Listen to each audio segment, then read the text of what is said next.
hatred for the Jewish people, hatred for Israel, how to blow up themselves and take out as many Jews as they can at the same time. These are the people the world is trying to force Israel to make peace with.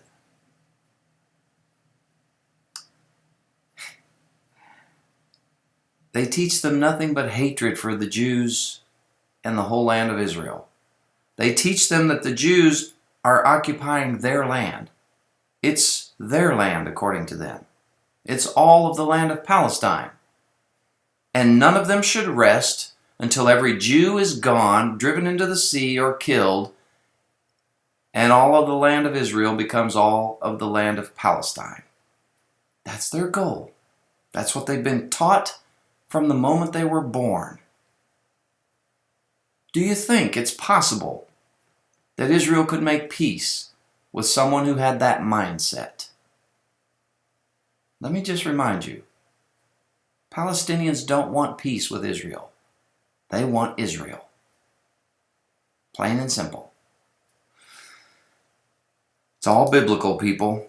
We're watching it unfold right in front of our eyes. Sadly, too many people are more glued to American Idol or whatever other idol they have in their lives.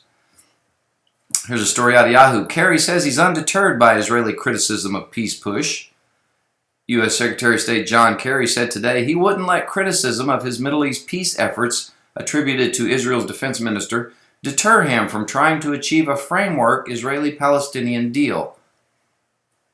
Let me just tell you, John Kerry, you're spinning your wheels, okay? The Jews are not going to allow Jerusalem to be divided. The Palestinians will not make peace unless they have Jerusalem. There's your burdensome stone. There's your stumbling block right there. Jerusalem, like Zechariah tells you it would be. The Jews will not allow 6 to 8 million Palestinian refugees to come back into Israel. The Palestinians will insist they must. The Jews will insist the Palestinians must recognize Israel as a Jewish state. The Palestinians will refuse. There are some core issues you are not going to be able to get around. Something's going to have to happen. Most likely, they're going to fight first, and then someone will force them into peace. Just my take.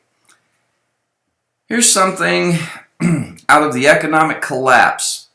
It says the level of economic freedom in the United States is at an all-time low. Anyone feeling this? I am. Real estate's pretty good, still. Still, though, it's such a roller coaster ride. Some months, I have a little money to give to other people. Other months, I do not. And it's always January is like one of the hardest months because everyone's coming off of Christmas. And oh yeah, they're starting to get back into the swing of things. But I only get paid when a house closes and sells. And little on the downswing right now. Says Americans have never had less economic freedom than they do right now. The 2014 Index of Economic Freedom has just been released, and it turns out that the level of economic freedom in the United States has now fallen for 7 consecutive years. But of course, none of us need a report or a survey to tell us that. All we have to do is open our eyes and look around. These control freaks and bureaucrats have come up. The U.S. government has issued more than 80,000 pages of brand new rules and regulations last year on top of what we already had. Government is growing by leaps and bounds. It seems like we're no longer a government of the people, by the people, and for the people, but we're just a government to control the people and to continue feeding the government. Like I said earlier, it's only going to continue growing, and it's only going to get worse until we reach global proportions. Excuse me. Thought I was getting over this, but I think I was showing a house today that the people called and said, oh, there's been some serious people with flu in that house. And I went in that house, and I think I may have picked something else up. Great. Here's something out of the Telegraph. It says, religious conflict in global rise, according to a report. Research finds significant rises in legal and social pressure on faith, with only the Americans bucking the trend. Violence and discrimination against religious groups by governments and rival faiths have reached new highs in all regions of the world except the Americas, according to a new report by the Pew Research Center.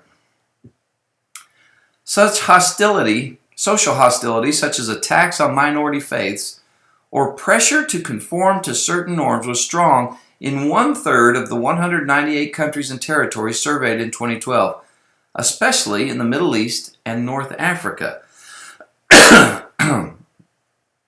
Seems that Christians are the highest targeted group, being persecuted, hated, driven out, jailed, killed. Says also some other groups were experiencing hostility, including Muslims, Jews, and other categories, including Sikhs, atheists, Hindus, Buddhists. So, people of faith, of any faith, being attacked, persecuted all over the world. But Christians are leading the way in that category. Christians are being hated on, they're being killed. More Christians were killed in the last 2 years for their faith than in the last 200 years. That's some pretty powerful numbers, people. My wife and I have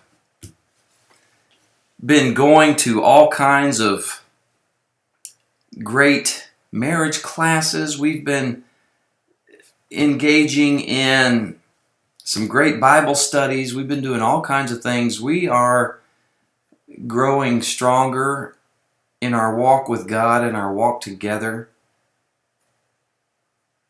And I wanted to share with you some things we came up with. This is our rules for fighting. I didn't get approval from my wife to release these, but I'm sure she'd have no problem with it. But this is something we came up with kind of at the beginning of the year, and I want to share it with you. First of all, there's 7 we rules, and then there's like 3 me rules. Here's the we rules. Number 1, we will never mention divorce. Okay, not an option. Okay, we'll take that out of the equation completely. Number 2, we will not bring up old, unrelated things from the past. Number 3, we will never fight in public or in front of our children. Number 4, we will call a timeout if conflict escalates to a damaging level. Number 5, we'll never touch one another in a damaging or harmful way. Number 6, we'll never go to bed angry with one another. Number 7, failure is not an option. Whatever it takes, we'll work it out. Here's some me rules. I will listen before speaking. Number 1. Number 2, I will speak gently and keep my voice down. No yelling, guys. Girls too. Number 3, I'll deal with my own issues up front. You know, couples will always have arguments. There will never be eternal bliss this side of heaven. But that's the one you chose before God. That's the one that in front of witnesses you said, until death do you part. You'll love her. You'll cherish her. You'll accept him as he is. Okay? So, let's begin in the home and strengthen this country little by little, bit by bit. And let's build this world back up with morals, with godly values, trusting God, watching and praying for the return of Jesus Christ. And let's make sure when Christ returns, he finds us faithfully obediently working diligently for His kingdom. Do you have an emotional wound that may be never healed? Let's go to Ephesians. Ephesians 4, verse 32. Oh goodness. I've got a different Bible today. Ephesians 4, verse 32. And be ye kind one to another, tender-hearted, forgiving one another, even as God, for Christ's sake, hath forgiven you. Has someone wronged you in the past, or maybe not so distant past, years ago, or maybe last month, and this injury still remains, the wound hasn't healed? Every now and then, maybe a situation comes up that brings these painful emotions right back to the surface. You try to push them away, you try to bury it, and then something comes up and reminds you of it. Maybe close friends, family members have lost patience with your inability to move on and get past this. And maybe even you're wondering, how long will I have to suffer this? How long will I have to be reminded of this? Let me remind you that freedom from hurt and from anger only comes through complete forgiveness. Okay, it's the only place you're going to find freedom. And maybe you've resisted doing that because of some common misunderstanding about what true forgiveness looks like. I think one of the stumbling blocks to actually forgiving others is the wrong information that's been taught in our theology. I think the first concept we need to clear up is that justifying or understanding or explaining someone's behavior away is the same as forgiving them. Maybe you understand that your brother was under a lot of stress when he raised his voice in front of some customers at you, but is that the same as forgiving him? No. Another mistaken idea is that time heals all wounds. Granted, it does in several cases, but not all cases. I think this is one of the most misused and probably damaging cliches out there. How could a passage of time or the process of forgetting actually lead to forgiveness? It doesn't. If that were the healing factor, then those who endured pain as children would no longer suffer decades later as they've grown up. But we know that a lot of adults still struggle with emotional scars that they received during childhood. Here's another misunderstanding. Forgiving others means denying that we've been hurt or pretending that the offense was no big deal. I think this form of denial works against your ability to heal. It ignores the real physical or emotional pain that others might have caused. Another, I think, misconception is that to forgive others, then we have to go to them personally and speak our forgiveness to them.